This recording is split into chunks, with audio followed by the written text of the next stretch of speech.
오늘 강림절 셋째 주일 인내하며 기다립니다 라는 제목으로 말씀 나누겠습니다. 얼마 전에 저희 딸이 나 이제 다이어트 할 거야 그러더라고요. 늘 하던 말이었거든요. 아침에 나 다이어트 할 거야 그러고 저녁에 떡볶이 사줘 치킨 먹고 그랬습니다. 그러니까 이번에도 말만 앞서겠구나 이렇게 생각을 하던 차에 아니나 다를까 다이어트 할 거야 그러고 가장 먼저 한 게 뭐냐면 마트에서 장을 본 거예요. 주로 양배추, 닭가슴살 종류별로 두부면 이게 저열량 식품인데 그걸 한아름 사가지고 오는 걸 보면서 야 감이 오지요? 뭘 다이어트를 하면 어떻게 안 먹어야지가 아니라 다이어트를 위해서 식단을 조절하면서 뭘 먹어야 되는데 그거 이렇게 잔뜩 사놓는 모습 보면서 의지가 어느 정도 확인이 됐죠. 아니나 다를까 또 다음날 마트에 가서 그날은 없었다며 연어를 또 사오더라고요. 연어는 살이 안 찐다고. 다이어트를 한다고 하면서 행동은 먹을 것부터, 물론 다이어트 식품이긴 하지만 먹을 것부터 챙기는 모습을 보면서 그래서 평소에는 잘 먹지도 않는 음식, 식재료들을 먹어야 된다는 이유만으로 엄청나게 사들이고 쟁여두는 모습을 보면서 이번에도 실패하겠구나 얘기는 안 했지만 속으로 그렇게 생각을 했습니다. 하루는 제가 부부제과에서 에그타르트하고 크루아상을 얻어가지고 얻었는지 그래가지고 그걸 제가 일부러 집에 식탁 위에다 올려놨어요. 잘 보이게. 밖에 저녁에 늦게 집에 들어오던 시내가 딸이 문을 딱 열고 그걸 딱 보자마자 화를 내지요. 뻔히 아버지의 속셈이 보이니까. 그래서 이번에 오늘 밤에 실패하겠구나. 그렇게 생각을 했는데 다음 날에도 안 먹었더라고요. 다음 날에도 안 먹고 그래서 다음 날 아침에 너 이거 안 먹을 거냐 빨리 먹어야 되는데 그래서 안 먹는다고 그래서 집사람이 먹었습니다. 두부면으로 파스타 해달라고 그래서 해주고 양배추로 전 만들어달라고 그래서 양배추전 해주고 돼지고기를 먹으면 비계만 골라 먹거든요. 비계를 쟁여놨다가 먹는 아이예요. 근데 살코기로만 된 돼지고기 반찬을 해줬더니 그것도 먹더라고요. 먹고 살아야 되겠으니까 먹더라고요. 사실 제가 이렇게 우스갯소리처럼 했지만 딸에게는 다이어트라고 하는 게 사실 힘들고 어려운 일입니다. 평소의 식습관하고는 180도 다르게 산다는 것, 불편하기 짝이 없는 섭식을 한다는 것 참 힘들고 어려운 일입니다. 근데 왜 그렇게 힘들고 어려운 일들을 하는 걸까요? 이게 분명한 목적이 있고 목표의식이 있기 때문입니다. 건강을 위해서 그리고 체중 감량을 위해서라고 하는 목적과 목표가 있는 거예요.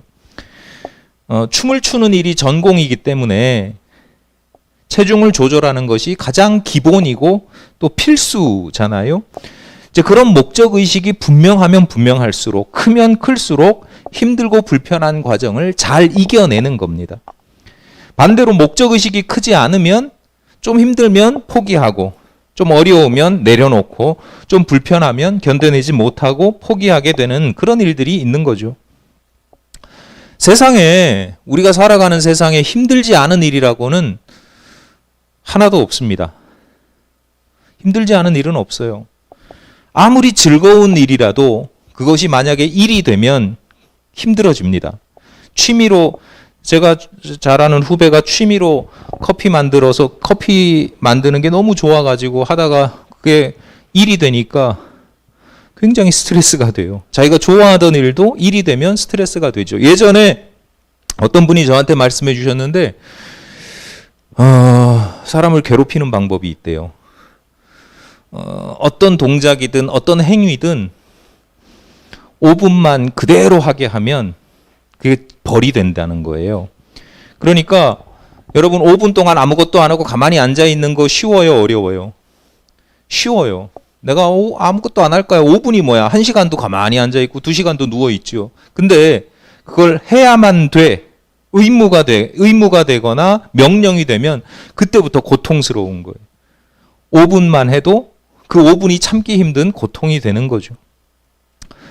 농사를 지어보지 않은 사람들은 농사를 쉽게 생각합니다. 많은 남자분들이 나이 들어서 퇴직하면 시골에 가서 농사나 짓겠다라고 이야기하는 이유이죠. 장사도 해보지 않은 사람들이 장사를 쉽게 생각합니다. 뭐 어디서 물건 떼와서 싸게 팔면 되는 줄로 알아요. 은퇴한 사람들이 식당 차리고 뭐 여러 가지 장사나 해야지 뭐 이렇게 생각하는 이유입니다. 힘든 일이에요. 막상 해보면 힘들고 고통스러워요. 남들이 하니까 그냥 나도 할 수 있겠다 이렇게 생각하지만 사실 그 일을 하는 사람들은 굉장히 힘들고 고통스러운 일을 하고 있는 거예요. 근데 왜 그렇게 힘들고 고통스러운 일들을 해내는가? 그 일이 힘들지 않아서가 아니라 그 고통을 넘어서는 목적의식이 있기 때문이죠. 가정을 부양해야 된다거나 또 그 분야에서 성공하거나 인류가 되어야 되겠다거나 뭐 쉽게 말해서 그냥 뭐 나 돈 많이 벌 거야 뭐 그런 그 고통 이상의 보상을 의식하기 때문에 그 고통을 참고 견디는 것이지 그 고통 자체가 없는 건 아니라는 거예요. 그러니까 지혜로운 사람들은 이런 생각을 하는 게 좋습니다. 어차피 내가 이거 해야 되는 일이라고 하면 그게 얼마나 힘든지 어려운지 뭐 이런 것만 보는 게 아니라 이 일을 통해서 얻는 목적이 무엇인지 목표가 무엇인지 그것을 바라보는 것이 훨씬 지혜로운 태도입니다. 저희 딸이 다이어트를 하면서 내가 이것도 못 먹고 저것도 못 먹고 이걸 먹어야 되고 저걸 먹어야 되고 그 힘들고 고통스러운 것만 생각하면 힘들어요. 근데 아침에 체중계 위에 올라가서 봤더니 500g이 빠져 있고 1kg이 빠져 있고 그 모습을 보면 힘든 일들도 감당하게 되는 거죠. 효과적인 방법이에요. 그러니까 여러분 힘들고 어려운 일들 무조건 참아라 하는 건 사실은 미련한 일일 수 있어요. 여러분 자녀들에게도 그 왜 못 참니? 참아 견뎌야지 이렇게 이야기하는 건 그건 좀 미련한 방법일 수 있어요. 지혜로운 사람들은 이왕이면 힘들고 어려운 건 마찬가지인데 그걸 지혜롭게 참고 견뎌낼 수 있어야 되는데 잘 참아내는 방법, 효과적인 방법 이런 것들을 찾아내서 일이 덜 힘들 뿐만 아니라 끝내 원하는 목적을 이루어낼 수 있는 그런 삶을 사는 것이 좋습니다. 지난주에 주님의 재림을 기다림에는 설렘과 사모함이 있다 이렇게 말씀을 드렸어요. 그렇다고 해서 기다림이 마냥 쉬운 건 아니죠. 때때로 지루하기도 하고 답답하기도 하고 힘들고 어려울 수 있습니다. 그런 부정적인 감정들을 잘 참고 견뎌야 하는 것이 기다림의 영성 중에 하나입니다. 오늘 본문 7절이 이렇게 시작합니다. 그러므로 형제들아 주께서 강림하시기까지 길이 참으라 이렇게 말씀하죠. 주님의 강림을 기다리는 자세 중에 하나가 참는 것이다. 인내하고 견디는 것이다. 심지어 길이 오랫동안 잠깐 참고 견디는 게 아니라 길이 오랫동안 참고 기다려야 된다. 그래서 마냥 성도들이 참고 기다리기만 견디기만 하면 되는가? 오늘 본문은 주님의 강림을 기다리는 참고 견디며 오래 기다리는 성도들에게 몇 가지 팁을 알려줘요. 오래 참고 견딜 수 있는 지혜로운 방법들을 제시하거든요. 물론 이게 방법론적인 이야기는 아니에요. 나름의 이것도 영성인데 어쨌거나 기다림의 영성 안에 우리가 오래 참고 견딜 수 있는 방법 몇 가지만, 지혜로운 방법 몇 가지만 4가지 정도로 짧게 배워보겠습니다. 첫 번째는 뭐냐면 열매를 바라보는 것입니다. 그러니까 앞서 목적의식을 갖는 것과 비슷해요. 본문 7절을 다시 보겠습니다.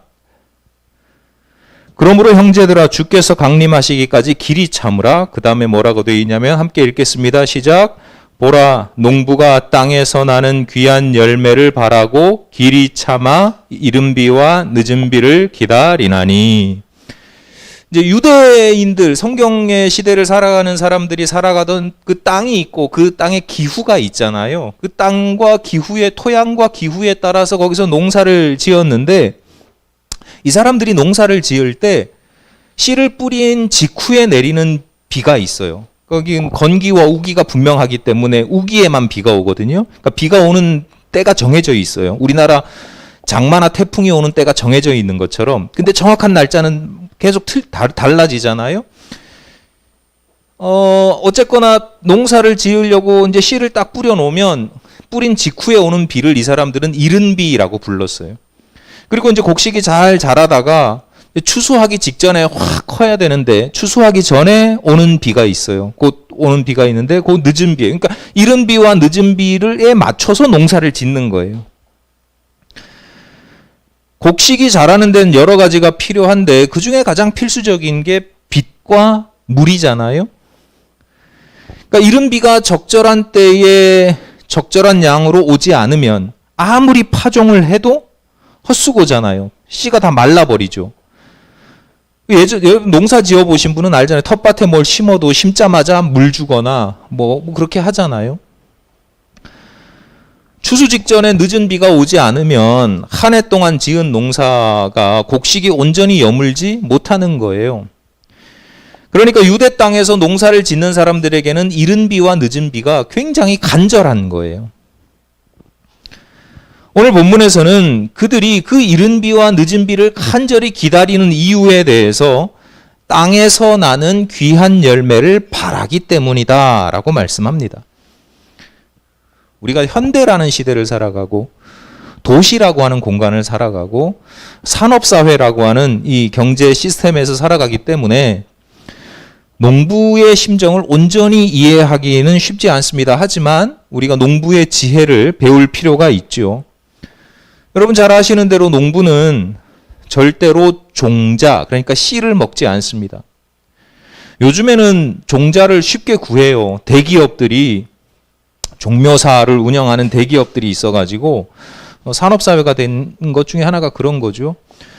뭐 아무 데서나 씨를 사면 되는데 옛날엔 농사를 지으려면 씨를 구하려면 어떻게 해야 되느냐?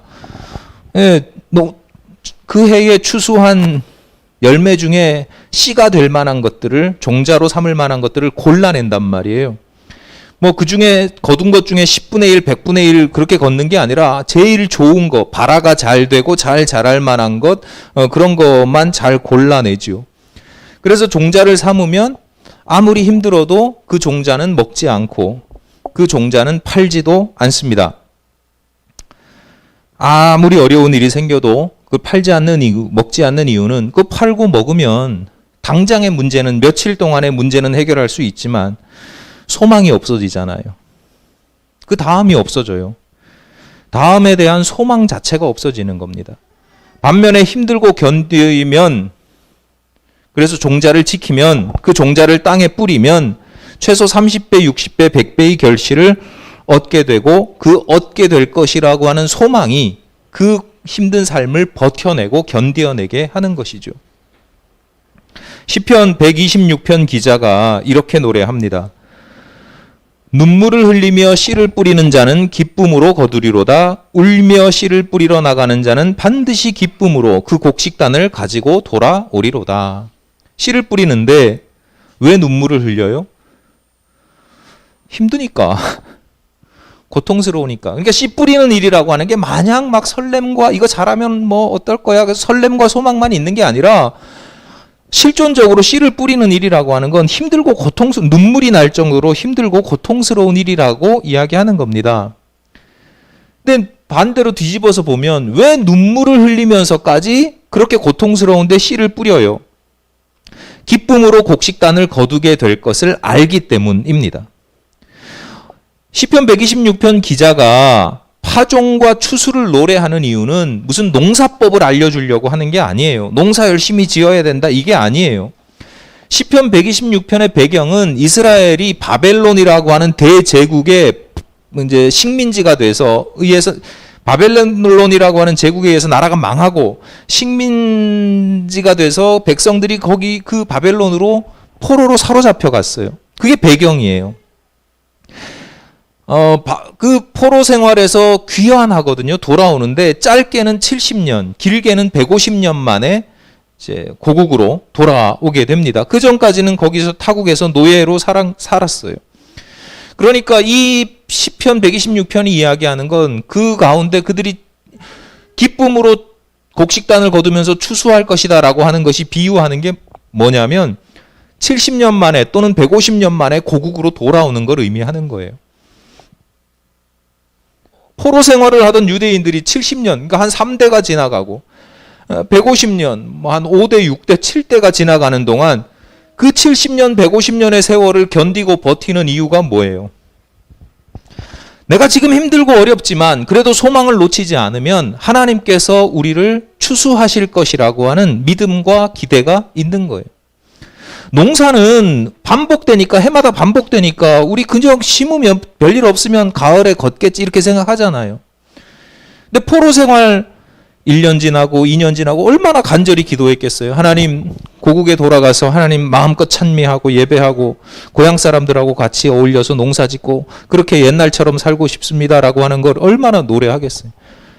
여러분, 코로나가 생기고 예전처럼 돌아가기를 처음에 얼마나 간절히 소망했어요.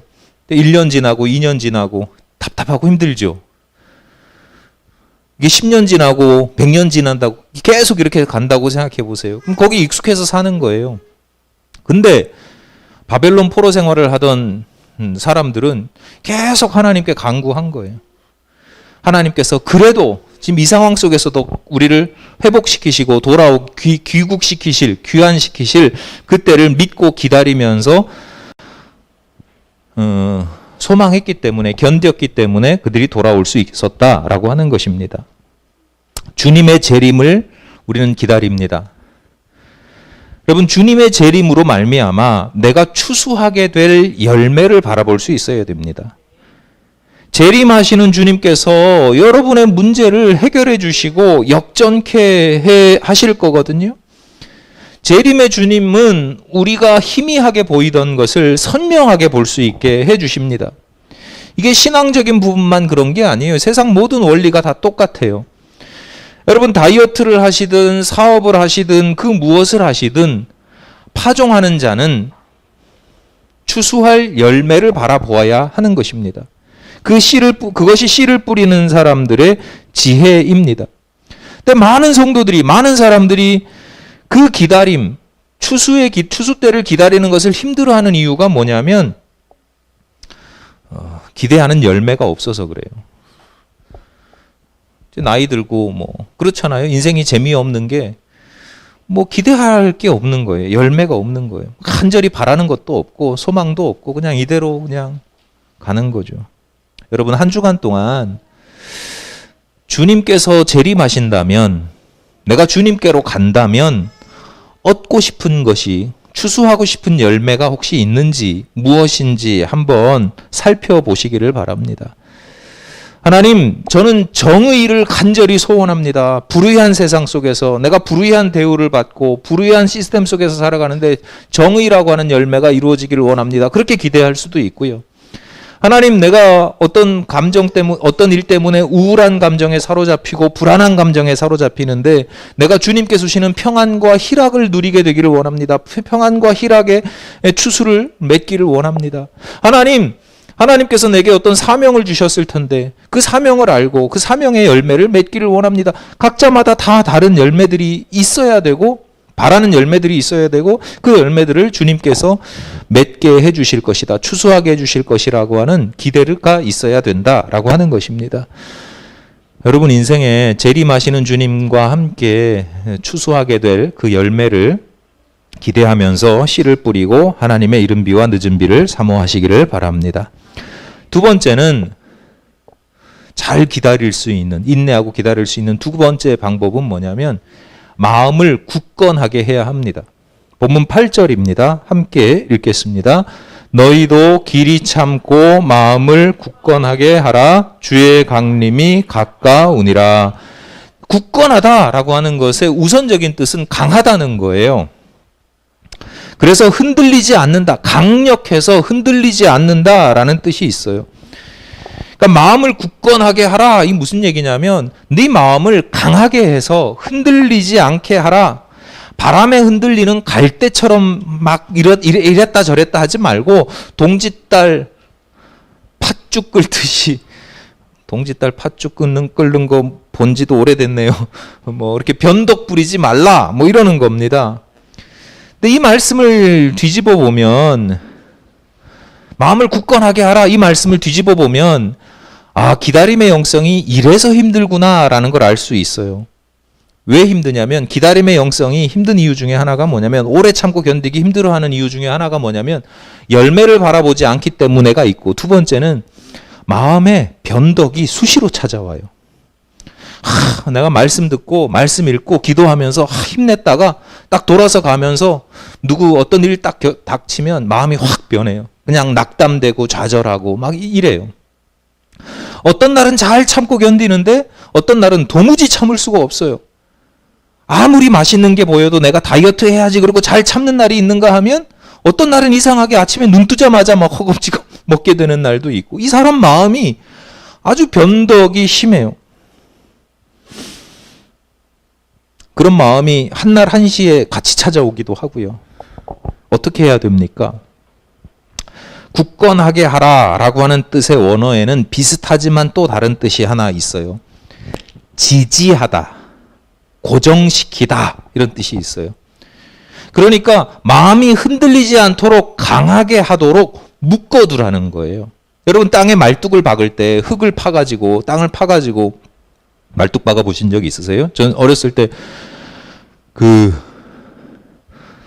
오징어, 건어물 이런 거 말리면 덕장이라는 게 있거든요. 그 통나무 같은 거를 박아서 이렇게 생선들을 말릴 수 있도록 구조물을 만드는 건데, 저는 많이 아버지 도와서 많이는 아니고 몇 번 했는데, 땅 파고 이게 나무를 세우는, 기둥을 세우는 게 참 쉬운 일은 아니에요. 기둥이 두껍고 무겁기 때문에. 땅을 굉장히 깊이 파고 딱 세울 때, 땅을 파고 말뚝을 기둥을 세울 때 그냥 이렇게 흙으로만 덮는 게 아니라 거기에 자잘한 돌멩이 같은 걸 집어넣어요. 그래서 이 기둥이 흔들리지 않게 하는 거예요. 강하게 하는 거예요.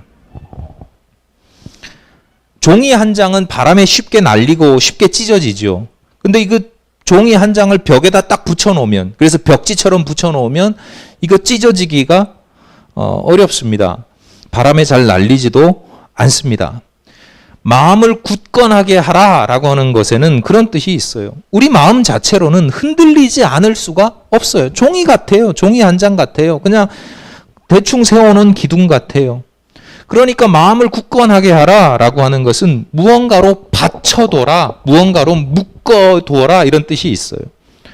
붙어 있어라라고 하는 거예요. 예를 들어서 때로는 예배라고 하는 것, 때로는 말씀, 기도, 찬송, 감사, 성령 하나님의 임재, 하나님의 은총이 우리의 마음을 굳건하게 만드는, 붙들어주는, 강하게 하는 것이다 라고 하는 거예요. 여러분의 마음, 흔들리는 마음을 하나님의 말씀에 딱 붙여 놓으십시오. 그러면 흔들리지 않습니다. 여러분의 변덕스러운 마음을 기도로 묶으십시오. 찬송과 예배로 바치십시오. 그리하여 여러분의 마음을 함께 굳건해질 수 있도록 여러분 지혜를 사용하시기 바랍니다. 마음을 굳건하게 하라. 아, 그래, 내가 마음을 흔들리지 말아야지, 이렇게 마음 먹는다고 되는 게 아니다. 세 번째, 원망하지 않습니다. 본문 9절입니다. 형제들아, 서로 원망하지 말라. 그리하여야 심판을 면하리라. 보라, 심판주가 문 밖에 서 계시니라. 본문에서 원망하다라고 하는 단어의 뜻은 탄식하다, 신음하다 이런 뜻이에요. 그러니까 원망하지 말라라고 하는 것은 너희들 신음도 내지 말고 탄식하지 말라 이런 뜻인가? 잘못 이해하면 그렇게 억압적으로 들릴 수도 있는데요. 그런 뜻 아닙니다. 왜 탄식하고 왜 신음합니까? 힘들고 어려우니까 탄식하고 신음하는 거죠. 그러면 그 힘들고 어려운 이유를 없애야지 왜 탄식도 못하게 하고 신음소리도 못 내게 해요. 저도 어렸을 때 그랬고, 저 애들 어릴 때도 그랬는데, 애가 뭘 잘못해서 울면 뭘 잘했다고 울어? 아유, 눈물이 나는 걸 되게 웃긴 거 아니에요? 우는 이유를 없애야지. 우는 것 자체가 잘못됐다고, 힘들어하는 것 자체가 그깟 일로 힘들어하고 그깟 일로 어려워하냐고. 요즘 표현으로 하면 2차 가해이죠. 하나님은 당신의 자녀가 내는 탄식이나 신음소리에 민감하게 반응하시는 분이에요. 다른 본문, 다른 곳에 있는 본문도 아니고 오늘 본문 읽진 않았지만 바로 앞절 4절에서 부자들에게 이렇게 경고합니다. 보라, 너희 밭에서 추수한 품꾼에게 주지 아니한 삭시 소리 지르며 그 추수한 자의 우는 소리가 만군의 주의 귀에 들렸느니라. 이렇게 말씀합니다. 그러니까 이 말씀을 탄식하지 마라, 신음하지 마라, 이 말씀을 그냥 기계적으로, 문자적으로 이해하면 굉장히 위험합니다. 하나님께서 원망하지 말라라고 말씀하시는 이유는 야, 불평불만 다 때려치고 입 다물고 있어, 그런 뜻이 아닙니다. 그냥 참고 견뎌, 이런 뜻이 아니에요. 감사가 또 다른 감사를 낳듯이 원망과 불평은 또 다른 불평과 원망을 낳기 때문입니다. 여러분, 자기 자신이나 주변의 사람들을 한번 생각해 떠올려 보세요. 어떤 일로 불평하는 마음이 생기거나 또는 어떤 일로 불평하는 사람들 혹시 있으세요? 이분들이 그 일에만 불평하고 원망합니까? 아니면 다른 일에도 종종 불편해하고 원망합니까? 우리가 불평하고 원망하는 거, 그러니까 신음하고 탄식하는 이유 중에 하나는 우리로 하여금 탄식하고 신음케 하는 일이 있어서예요. 그런데 상당히 많은 부분은 매사에 불평과 원망을 쏟아놓는 자기 자신의 성품 때문인 경우들이 종종 있다라고 하는 거예요. 그 부분이 많다는 거예요. 그러니까 오래 참으며 주님의 재림을 기다리는 성도들은 다소 의식적으로 불평하고 원망하는 마음이 찾아오더라도 의식적으로 그것을 좀 버릴 수 있어야 되고, 이왕이면 가장 좋은 건 감사의 고백, 표현, 이런 것이 차고 넘치는 게 좋은 거죠. 근데 뭐 우리가 언제나 항상 실존적으로 보면 현실적으로 항상 감사하고 찬송하면 좋겠지만 그러지 못할 때가 있거든요. 그러니까 불평과 원망과 고통의 신음소리를 낼 수밖에 없는 어려움들, 이런 것들이 찾아올 때가 있는데 그걸 당연하게 여기지 말고 좀 경계할 수 있어야 된다라는 거예요. 그 불평과 원망이 주님의 재림을 기다리는 마음을 더 힘들게 할 수도 있거든요. 여러분, 한 주간 동안 여러분의 마음에 찾아오는, 그리고 입술과 행동으로 표현하게 되는 불평과 원망이 무엇인지, 얼마나 많은지 한번 성찰해 보십시오. 아침에 일어나서 하나님 좋은 아침 주셔서 감사합니다, 이렇게 시작하는지, 아이고 여기저기 결리고, 아이고 내가 또 이렇게 하루를 살아야 되나, 이렇게, 이게요, 이게 물론 힘들고 아프니까 그렇죠. 그런데 이게 영성이라니까요. 그러니까 불평과 원망, 탄식과 신음이 습관화되어 있지는 않은지 한번 살펴보시고, 그 습관화되어 있는 원망과 탄식이 우리의 기다림을 힘들고 어렵게 만든다라고 하는 겁니다. 마지막으로 네 번째, 롤모델을 세우라고 권면합니다. 본문 10절입니다. 형제들아, 주의 이름으로 말한 선지자들을 고난과 오래 참음의 본으로 삼으라. 앞선 믿음의 선진들이 있는데 그 믿음의 선진들 가운데 본받을 만한 사람들이 있으니까 그 사람들을 보고 배우라는 거죠. 그 예가 11절입니다. 보라, 인내하는 자를 우리가 복되다 하나니 너희가 욥의 인내를 들었고 주께서 주신 결말을 보았거니와 주는 가장 자비하시고 긍휼히 여기시는 이시니라. 인내하는 욥의 모습과 그로 말미암아 하나님께서 베푸신 아름답고 풍성한 열매의 결실을 바라보라라고 하는 것이죠. 살아가다 보면 성경의 말씀, 해 아래 새 것이 없도다라는 말씀이 그냥 전적으로 그 말씀에 동의할 수밖에 없는 경우들이 있습니다. 예컨 그 중에 하나가 뭐냐면, 지난 역사를 돌아보잖아요. 성경의 역사든지 아니면 성경에서 보여주는 역사든지 아니면 그냥 세상의 역사든지 지난 역사들을 이렇게 보면 오늘날 현대인들이 겪는 것과 비슷한 일들을 종종 이제 보게 될 때가 있어요. 옛날에도 이런 일이 있었네? 뭐 이런 것들이요. 신앙적으로도 마찬가지입니다. 수천 년 전 한 번도 가보지 않은 땅이지만 그곳에서 살았던 사람들이 겪었던 각 각종 시험과 유혹들이 오늘날 우리들의 시대에도 별반 다르지 않게 나타납니다. 예수께서 광야에서 40년 동안 금식하시면서 기도하시다가 마귀의 시험을 받잖아요. 그 시험 받은 세 가지가 오늘날에도 똑같아요. 바벨탑을 쌓다가 무너진 사람들의 심리요, 그 죄성이요, 오늘날 현대인들에게도 똑같이 나타나고 있습니다. 그러니까 우리는 그 역사를 통해서, 그 옛날 사람들을 통해서 옛날에도 그랬는데 오늘날도 그렇구나라고 하는 걸 깨닫는 것뿐만 아니라 배워야죠. 그들로부터 배울 수 있어야 됩니다. 이런 위험 속에서, 이런 위기 속에서, 이런 유혹 속에서 이렇게 참고 견뎌냈구나. 어떤 사람은 이렇게 넘어졌구나. 그래서 타산지석, 부정적인 모습은 타산지석의 모습으로 배우고 긍정적인 교훈을 배워야 됩니다. 그런데 오늘 본문에서 말씀드리고자 하는 건 뭐냐면, 믿음의 선진들에게서 그것을 배우라가 아니라 본으로 삼으라 이렇게 말씀합니다. 쉽게 말씀드리면 좀 따라 살아봐라 이런 거예요. 따라 살아봐라. 원어적인 의미로는 자기 것으로 만들어라 이런 뜻이 있어요. 그러니까 성경 읽다가 말씀 듣다가 아브라함의 믿음이 정말 대단하네. 그 귀한 자식을 바치라 그런다고 그 자식을 바쳐? 믿음이 정말 대단해. 나도 그 믿음을 좀 본받고 싶어. 요셉, 하나님께서 늘 함께 하시고 꿈의 사람으로 꿈을 꾸면서 꿈을 이루면서 살아. 나 참 부럽다. 나도 저렇게 살고 싶어. 하나님 저렇게 살게 해주세요. 기도하고 그런 걸로 그치는 게 아니라 그 사람들이 보여준 믿음의 실천, 믿음과 실천을 따라해 보라는 거예요. 본으로 삼으라는 건 나도 한번 저렇게 살아봐야 되겠다. 그리고 살아보는 겁니다. 아브라함처럼 요셉처럼 살아보아서 그들이 보여준 그 믿음을 나의 것으로 만들라는 거예요. 아브라함의 믿음이 아브라함의 믿음으로 끝나는 것이 아니라 그 믿음이 나에게도 나타나는 나의 믿음, 나의 것으로 삼으라는 거예요. 말씀을 정리하겠습니다. 기다림에는 인내가 필요합니다. 그러니까 인내는 기본적으로 오래 참고 견디기 때문에 힘들어요. 그런데 성경은 마냥 억지로 힘들게 참고 견디는 것만이 아니라 우리에게 지혜를 주십니다.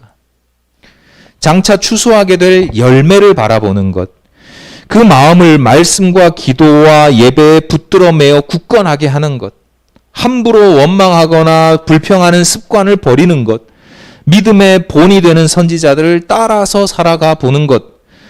여러분, 성경께서 우리에게 주시는 이 지혜를 따라서 온전히 인내하며 기다림으로 기쁨의 곡식단을 풍성히 추수하게 되시기를 간절히 바랍니다. 기도하시겠습니다.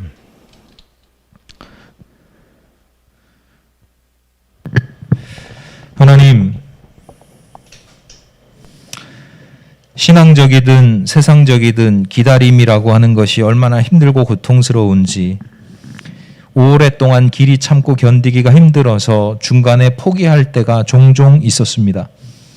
하나님, 저희들에게 지혜를 허락하셔서 오래 참고 견딜 수 있는 영성과 방법을 가르쳐 주시니 감사합니다. 저희들 주님께서 오늘 알려주신 그 방법을 따라서 주님의 재림과 또 저희들의 삶에 필요한 것들, 기다리는 것들을 오래 잘 참고 견딜 수 있도록 도우시고 함께하여 주시옵소서. 예수님 이름으로 기도드립니다. 아멘.